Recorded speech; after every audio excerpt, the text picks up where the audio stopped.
Monolithic Power is another one, double-digit sales growth over Right. the next couple of quarters. That's what analysts are saying. Sure. So that's what, again, justifies a stock chart that looks like it does? Exactly. What Monolithic Power is doing is really reducing the size of the chips, increasing the power on those, and so it's getting into a lot more different chips. But one of the growth drivers this year is in LED lighting.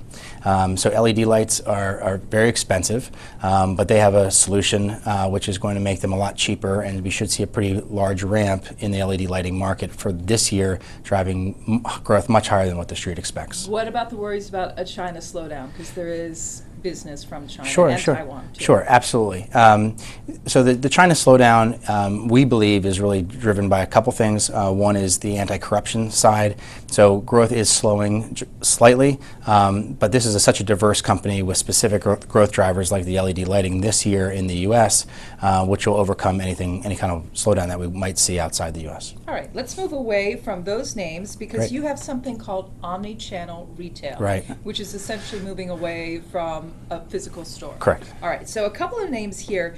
Demandware, I want Right. to start there. That's an interesting one. There has been some insider selling, companies reporting annual losses. So this one looks a little bit more controversial compared to your other picks. Absolutely. So this is a company that won't be driving positive earnings for another year and a half from now. That being the case, we're trying to find those companies that are kind of the leading companies for the future, and Demandware is definitely one of them.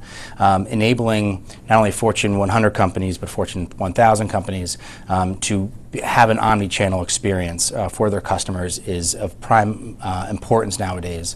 Not just having a physical brick and mortar store, but enable to see their customer, see her, what she's buying on the web, being able to get inventory a lot easier from your local store rather than having it be shipped from a DC.